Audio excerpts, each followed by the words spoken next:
Hi everyone, this is Jason, the Executive Director of the Scholar Program. I'm here to walk you through some exciting changes we're making to our organizational structure. These changes are intended to make it easier for staff to support our scholar success. We will particularly focus on the role and support of educational counselors and EC's relationship with our program team. We wanted to make sure that ECs have strong support and fair representation across Schuler, not only at the school level, but also at the regional and org-wide levels. We will also talk a little bit about matrix reporting structures in general at Schuler, clarifying how a matrix structure works and who at the organization is a part of that structure. Everything we're going to talk about today started with a team of educational counselors that came together to examine that EC role and the support structure it would need to be successful. While our ECs play a critical role on every school team, that role was not always consistent and not always well supported or represented at higher levels of Schuler, which made it harder for ECs to be successful. So Cheryl Smith, Martin Austin, and Eliza Rosenfeld, all ECs at the time, took it upon themselves to build an initial proposal to address these issues. That initial proposal kicked off a 3-year process that expanded to include a cross-departmental working group that included other ECs, program team leaders, a school director, and managing director. You can see some of the folks here. That includes Imani, Audrey, Anne, Roberta, Lindsay, and Joanne. This group expanded on the scope of the initial proposal, going beyond the EC role to examine holistically all aspects of scholar academic support. This working group solicited feedback from a variety of SDs, ECs, Victoria, who was our academic instructional manager at Lindblom at the time, and PAs, and confirmed that EC roles and practices were not consistent across school programs. These discussions also revealed a strong desire for more training, coaching, and guidance from someone with deep expertise in student success models.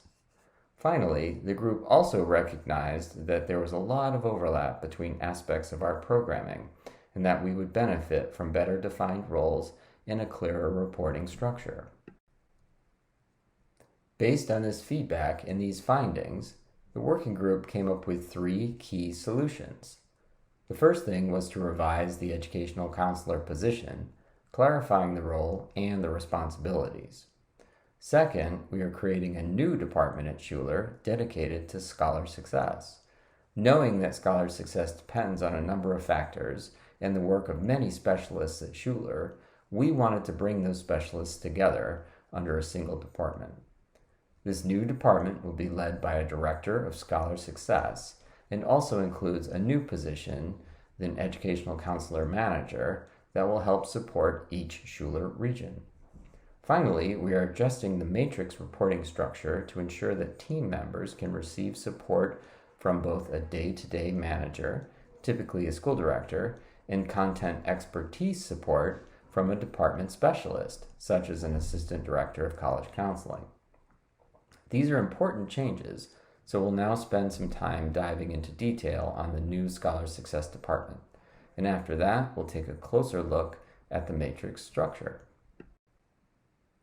So why create a Scholar Success Department that combines the work of programs and educational counselors? The nature of the program team and educational counselors is to find solutions to ensure scholar success. The work crosses over, but the structure does not link the 2 disciplines, which is a missed opportunity to collaborate with a more holistic approach. The working group examined the structure and determined that fully integrating programs and advising positions at Schuler would achieve better results for scholars.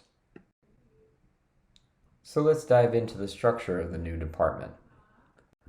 We'll start with the Director of Scholar Success.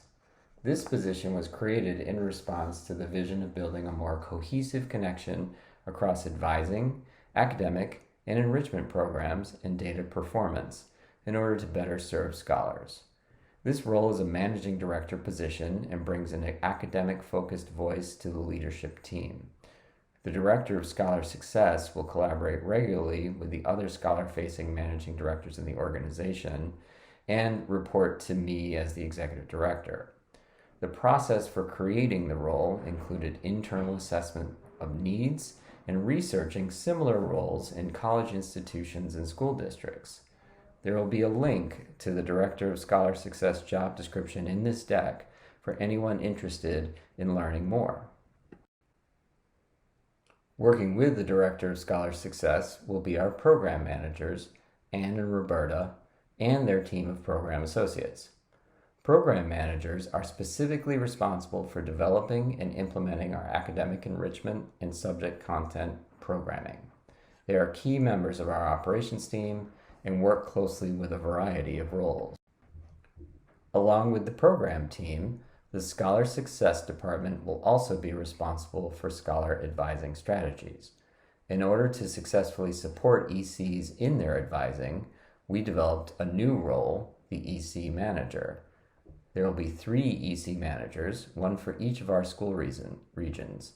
These managers will still be overseeing a caseload of scholars at their school, but they will also support the ECs in their region, providing coaching, training, and guidance. EC managers will also be part of the regional consult team, ensuring an EC voice is consistently represented in these important conversations. There is a link to this job description as well in the deck for anyone interested in learning more. Also part of the Scholar Success team are educational counselors. As we mentioned earlier, the working group revised the EC role to more accurately reflect the work ECs are doing and make things more consistent across schools. ECs are on site at each school and will continue to report directly to their school director, but they will also have a dotted line reporting relationship to their EC manager, who will provide any content guidance and expertise an EC needs. And finally, we are moving the performance management team so they become part of the Scholar Success Department. This reflects the fact that we take an evidence-based approach to inform all of our work on advising scholars and developing support strategies. Since ECs and the program group rely on that evidence and analysis that the performance management group provides to make informed decisions, we felt it made sense to make them part of this academic success team.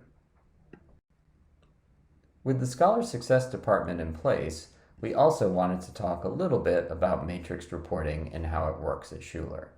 We've had a matrix structure here for several years, but since we're making a couple of tweaks to it, we thought it would be good to provide a refresher.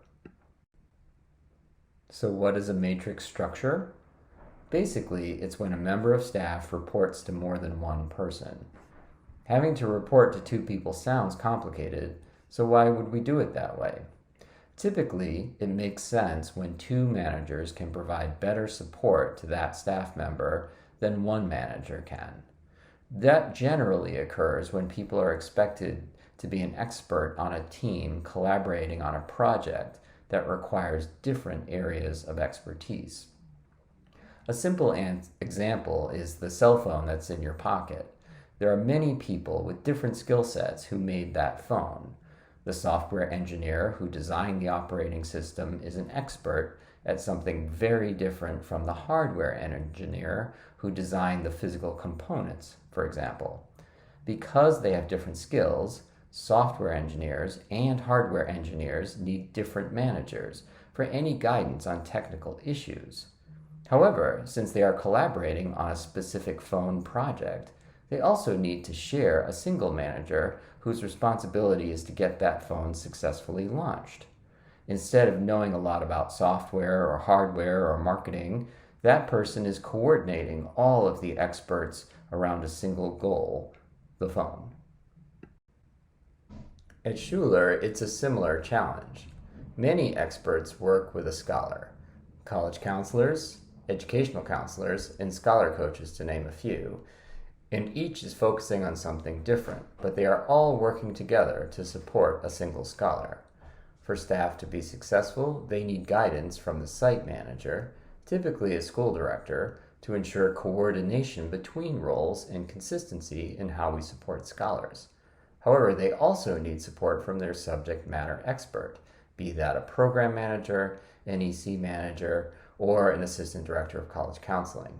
What's important is that you need help from both to be successful. Let's discuss how the matrix works in practice. Matrix staff with more than one manager will have one solid line manager and one or more dotted line managers. Now, before we talk about how solid and dotted line managers differ, let's instead focus on how they are the same. All managers, solid or dotted, are expected to provide guidance and expertise to their staff based on their area of responsibility. All managers are responsible for helping staff navigate challenges, build knowledge, and develop professionally. Finally, all managers have the authority to ask staff to perform or prioritize tasks that are within their area of responsibility.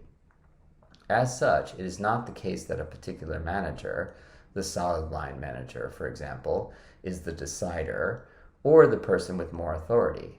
All managers have authority in areas of their own responsibility and can ask staff to perform critical tasks within that area of responsibility. In situations where a staff member needs to prioritize between the requests of two managers, it's expected that those managers will collaborate with their staff member to find the most productive prioritization. That being said, there are a few more responsibilities for the solid line manager. The solid line manager is responsible for approving a staff member's time off and expenses, for example. They also oversee the staff member's performance review, though, to be clear, the writing of the review is a collaborative effort between all of the staff members' managers, solid and dotted line managers. Here's a breakdown of the roles that are currently matrixed at Schuler. We won't go too far into the details here, other than to say that typically the school director is the solid line manager for the staff who focus their work on a single school. For program associates who work across multiple school locations, their solid line supervisor is their program manager. And you can refer to the deck separately in order to get more detail if you'd like. As we discussed earlier, every manager listed here, regardless of whether their relationship is a solid or dotted line, has authority over their area of expertise and is responsible for supporting and developing their staff. As such, managers need to collaborate and find consensus when trying to juggle competing priorities for their jointly managed staff. This requires regular, open communication both between managers and with their member of staff. It also requires the ability to see beyond one's own priorities to holistically understand the overall needs of the staff member and the scholars they are supporting. The strongest decisions are made that put the success of the scholar and the supporting staff member first. Here's a small org chart for the Scholar Success Department with the 3 areas of focus that fall in the department: programs, ECs, and data. The Director of Scholar Success has solid line relationships with programs and data and a dotted line relationship to the EC group. Here's an org chart for a high school program where the school director has a solid line relationship to all of the roles in their school full-time, including college counseling, which is a change from previous structure. As mentioned earlier, the school director also has a dotted line relationship with the program associates who split time at their school and other programs. Finally, here are some of the next steps in this process. We need to begin filling the new roles we discussed, and those jobs have been posted. All manager relationships, solid and dotted line, kick in officially on September 1st. If you have any questions about who is your solid line or dotted line manager before then, feel free to reach out to one of your current managers, regardless of line type, and ask them. We'd also mention that there's going to be training throughout the fall that's focused on effective collaboration practices for managers to help make it easier to sort of navigate the matrix structure. Finally, we are also excited to mention that we are actively working to develop a mental health and wellness plan for scholars and staff. This is something we know many folks are interested in and look forward to sharing more news on with you soon. Thanks for your attention, and if you have any questions, please feel free to reach out to me or to one of your managers, and we'd be happy to help. Also, we'll have links to all the new and revised job descriptions in the deck, as well as details on the matrix management here at Schuler for anyone interested in doing a deeper dive. Thanks again. Have a great day.